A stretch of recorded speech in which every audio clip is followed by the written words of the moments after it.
그게 국민일보에 나왔고 또 여러 보도에 많이 나왔어요. 이별을 통보했다 해가지고 이 자녀가 보는 앞에서 그 여성분을 살해한 30대 남성이 이게 최종적으로는 대법원에서 이제 무기징역으로 확정됐다는 그런 그 보도가 나온 거예요. 근데 이게 발생한 거는 작년 5월 달이더라고요. 작년 5월 달에 충남 부여에 있는 그 피해 여성 집에서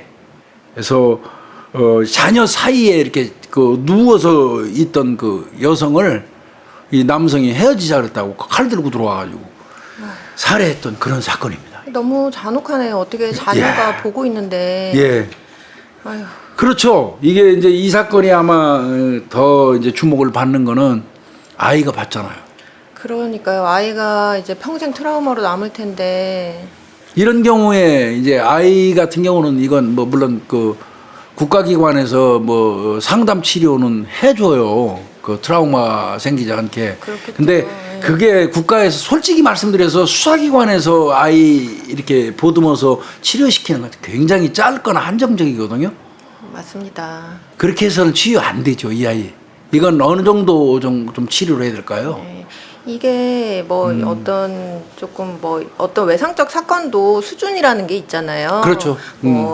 물론 그 사건을 개인이 얼마나 심각하게 받아들이냐에 따라서 그 사건이 뭐 심각하게 받아들여지냐 아니냐 좀 경미하냐 이건 달라질 수 있지만 기본적으로는 이렇게 부모가 눈앞에서 살해를 당하는 네, 눈앞에서. 장면을 직접 그리고 이렇게 자고 있으면 거의 옆이잖아요. 바로 옆에예요, 옆이잖아요. 옆에. 네. 이렇게 멀리 떨어져서 이렇게 바로 옆에서 네. 막 튄 거죠, 뭐. 그래서 이 사건은 그냥 뭐 누구라도 굉장히 지금 심한 트라우마 경험을 할 수 있을 만한 거여서 이게 한두 번 갔다가는 쉽게 안 될 것 같아요. 이게 길게 가면 어쩌면 평생 동안 이 아이를 괴롭히는 그런 일이 될 수도 있을 것 같아요. 그래서 제가 이 부분 관련돼서요. 국가에서는 사실은 국가나 이제 궁극적으로 수사기관은 국가예요. 국가에서는 나름대로 이런 경우에 상담 시저사를 연결해주고 트라우마 치료에 집중합니다. 피해자 보호 또 그 피해자 유족의 보호를 위해서 한다고 홍보는 엄청나게 때려요. 네네. 저도 그 기관에서 근무했던 사람이에요. 근데 솔직히 말씀드려서 그거 그냥 요식행위 정해진 거 거기다 떠밀면 그걸로 끝이에요. 그러면 그냥 일정 부분 그냥 도합 몇 시간으로 계산하더라고요. 며칠이 아니라 네. 뭐 50시간, 40시간 상담 뭐 이런 식으로 하더라고요. 네네. 시간 정해놓고 그냥 꾸준히 오라고 불러가지고 만나보고 하는 형태로 하는데 안 가면 또 안 가는 대로 끝나고. 그렇죠. 이래서 이거는 사실상 이 국가에서 트라우마 치료를 해준다 하지만 실효성은 많지 않아 보여요. 그럴 바에야 저는 이런 생각이 드는데 홍 교수, 우리 홍 박사님 어떤 생각인지 모르겠는데 제 생각은요. 일단 1차 사건이 발생하면 국가기관 당연히 경찰이나 검찰에서 상담 추진을 해주고요. 거기에서 1차 한 달 나기 끝나도 이 사람은 내가 생각할 때 지자체하고 연계해서 아주 긴 시간 동안에 완벽하다고 판단될 때까지 그 치료를 연장해주는 시스템을 아예 강제로 만드는 게 어떨까 이런 생각이 좀 들거든요. 아주 좋은 생각 같아요. 네. 이게 뭐 피해자 그 전담 그 요원도 지금 따로 뽑고 있지 않습니까? 네. 그런데 사실은 이 뭐 피해자가 하면 사건에서 뭐 진술도 해야 되고 뭐 신고도 해야 되고 막 그런 시기는 정신이 없는 시기거든요. 맞아요. 내가 지금 내 마음 추스리는 거에 집중을 충분히 할 수 있는 시간 그 기간이 아닌데 그러면 이제 이 사건 다 이제 어느 정도 일단락 되고 나서 그럼 그 일이 없어지는 게 아니잖아요. 그때부터 더 심하게 와닿는다고 그래요. 예, 그때부터 이제 현실로 진짜 내가 딱 돌아오면? 때, 예. 그래서 교수님 말씀하신 그 방식이 굉장히 좋을 것 같아요. 그래서 꾸준하게 좀 지자체에서 그리고 또 이게 경찰 쪽으로 막 가서 또 받고 이런 거 자체가 좀 불편할 수 있거든요. 그렇죠. 근데 지자체랑 연결이 되면은 내가 거주하는 지역에서 좀 이렇게 편안하게 왔다. 상담받는 거가 잘 가고 쉽게 접근할 수 있는 게 굉장히 중요해요.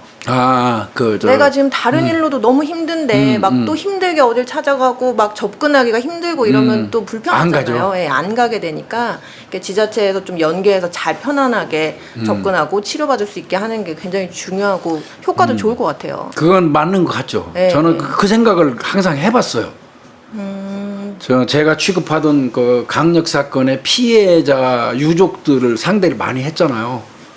근데 우리가 해줄 수 있는 건 여기까지더라고요. 그리고 기본적으로 경찰이라는 이 존재가 사건이 다 마무리하고 검찰로 송치하고 나면 그 사건은 잊어버려야 돼요. 어차피 또 다른 사건을 위해서 뛰기 때문에 잃어버리게 돼요. 그런데 그 경우에 딱 단락 잊어버리면 안 되니까 지자체하고 그때부터 자연스럽게 연결시켜서 접근성이 좋은 맞습니다. 그런 쪽으로 그 시간 딱 정하지 않고 40시간, 50시간 정하지 맞습니다. 않고 예. 상담하시는 분이 요 정도 상태면 괜찮다고 판단될 때까지 이렇게 이어지는 이왕 국가에서 해주려면 그렇게 하는 게 좋겠다는 생각이 좀 들었어요. 맞죠. 복지 일종의 복지의 차원이잖아요. 국민들한테 그럼요. 할 수 있는. 아니 또 저 본인이 소속된 지자체에 세금 내잖아요. 그러니까요. 당연히 해줘야 될 것 같고 이거 봤더니요. 근데 이거 안타까운 게 있어요, 홍 박사님. 네. 이 사건 처음에 이 가해자 남성하고 피해 여성하고 그 다음에 또 지인이 한 사람이 있었대요. 그래서 저 세 사람이 술을 먹었다는 거예요. 네. 그러다가 아마 그 이 피해 여성은 저 남성한테 잘못하면 죽을 수도 있겠다는 뭔가 위기감 느꼈나 봐요. 이별 통보했지만 당일에 싸웠다고 싸웠다고 그래요. 술 먹으면서 싸웠는데 이제 아마 그게 뭐 싸웠다고 그래서 잘 사귀던 남녀 관계가 탁 끊어서 헤어지는 일은 없어요. 격하게 쌓인 거지 그거. 저도 그렇게 생각을 했는데요. 이게 사이가 안 좋았던 것 같아요. 그렇죠. 예, 예. 그러니까 이제 이제 피해 여성이 나 오늘 저 사람이랑 같이 있으면 죽을 것 같다. 그리고 이렇게 표현을 한 거 보면 기존에 그러니까. 싸울 때 좀 그 강도가 굉장히 좀 크지 않았나. 단순히 이렇게 말다툼을 하고 뭐 의견이 충돌되고 이 정도 수준이 아니었을 것 같아요. 그러니까 많이 이렇게 때렸나 봐요. 옛날에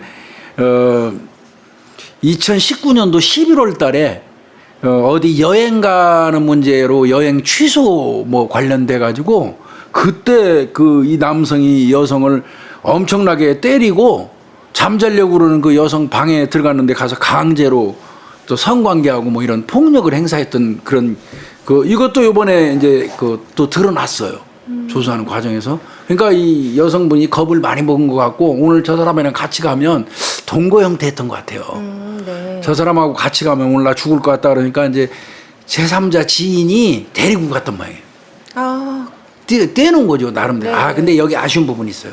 차라리 그냥 이거 경찰에다 했었으면 어땠을까 싶기도 한데 그러니까 이제 아마 그 지인이 자기 차로 이 여성을 데리고 아마 인근 편의점으로 이렇게 데리고 갔고 떼어놓은 거네요. 떼어놓고 사람을. 데리고 갔고 이제 쫓아온 거예요 이 남자가. 그래서 쫓아오니까 거기서 이제 그만 나 쫓아오지 말라고 너하고 끝이야 이랬던 모양인데 그게 이제 발단이 된 것 같습니다. 그러니까 요 남자는 간 게 아니고요 이 여자가 돌아올 때까지 기다리고 있었어요 그 인근에서. 그러다가 이제 여성이 네. 귀가하니까 이제 따라 집 안에까지 따라 들어가서 애 그 틈 사이에 누워 있는데 공격한 겁니다. 이게 이제 그래서 이거 아마 항소심까지 가고 뭐 해서 궁극적으로 대법원에서 무기징역 때렸습니다. 이게 뭐 무기징역이 확정됐는데 이건 뭐 늘 말씀드리지만 무기징역 이거 자꾸 감형이 있어가지고 걱정스럽기는 하고 하여튼 이게 참 헤어지자고 한다고 죽인다. 우리 사회에 너무 이제 그 분노가 이게 분노 범죄라고 하잖아요. 그렇죠. 이런 거 보면 이 본인 헤어질 수 있죠. 만나다가 헤어지는 게 어디 뭐 안 될 일은 아니지 않습니까? 근데 이렇게 자녀가 보는 앞에서 이렇게 잔혹하게 살해를 했다니 참 사람 아니에요 이거. 그렇죠. 그 무슨 짓을 하려다도 아이가 있으면 멈추는 게 인지상정이고 사람의 도리인데 글쎄 말이에요. 애가 보고 있는데 옆에 같이 누워 있는 엄마를 흉기로 공격해갖고 현장에서 살해하면 이게 짐승이지 사람입니까 이거? 글쎄 말입니다. 이건 짐승이지 사람 아니에요. 이거는 아이 트라우마 관련돼서 정말 치료 잘해 줘야 될 것 같고요. 근데 이제 홍 박사님 이제 사적으로 저는 이런 생각이 좀 들거든요. 지금 코로나가 2년 돼가요. 그렇죠. 예, 지금 우리 사회에 2년 돼가거든요.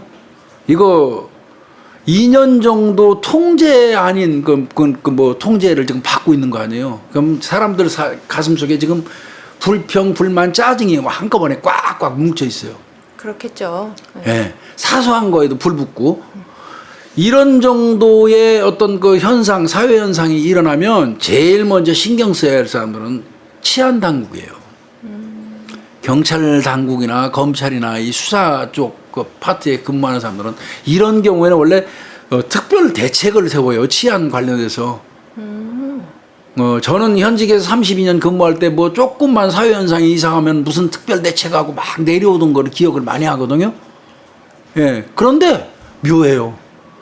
코로나가 발생하고 나서 그 이후에는 이 정국은 한 2년 가까이 코로나 전국에 의해서 사람들이 그 불만이 누적되고 지금 그 폭발 직전이거든요. 맞습니다. 이거 관련돼서 어떤 그 특별 대책, 뭐 치안 특별 대책 이런 걸 세우질 않는 것 같아요. 난 이거 근래 와서 경찰도 참 많이 변한다, 많이 좀 바뀌었다 이런 생각이 좀 들기 시작하는데 이건 내가 생각할 때는 부정적인 방향으로 바뀐 거라고 봐요. 지금쯤은 이거 강력 사건 지금 굉장히 내재돼 있다고 저는 생각 들거든요.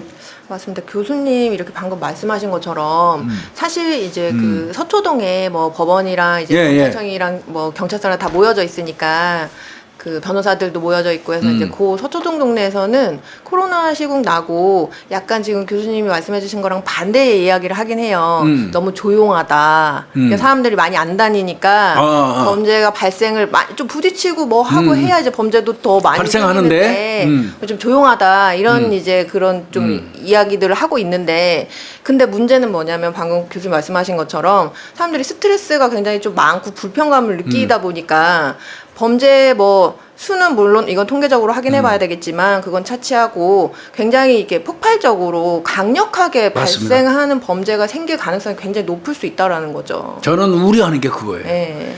그 통행 접촉이 적으면 그 여타 건수 작은 건 안 늘어날 거예요. 그렇지만 한번 터지면 강력해요. 네, 그게 문제죠. 그거에 대한 대책이 좀 있어야 돼요. 치안 당국이 지금 그런 거 신경 써야 됩니다. 이건 경찰 당국만 해서는 안 돼요. 사회학자들이라든지 심리학자들하고 맞습니다. 원탁에 모여 앉아야 돼요. 지금쯤이면 경찰청장 주관하에 원탁에 모여 앉아야 돼요. 우리나라 사회학자, 심리학자 모여 앉아가지고 지금 코로나 전국이 2년 가까이 이어지는데 지금 사람들 가슴이 이렇게 뭉쳐 있는 게 이게 일시에 폭발하면 강력 사건은 하나만 나도 사회에 엄청난 충격을 주잖아요. 그러니까요. 강윤성이 사건만 해도 그런 거 아닙니까 지금? 맞습니다. 그래서 이제 그런 게 필요한데 왜 이렇게 그런 부분은 관심이 없는 것 같은 느낌이 자꾸 들어서 좀 걱정스러워 하고 있겠죠? 하고 있겠죠. 이놈 하여튼 무기징역 잘 받았고 이건 영원히 못 나왔으면 좋겠어요. 이 새끼는 꿈속에서 맨날 그 여성 살해한 여성 꿈꾸면서 이 새끼 힘들었으면 좋겠어. 아이고. 나쁜 놈 말이야.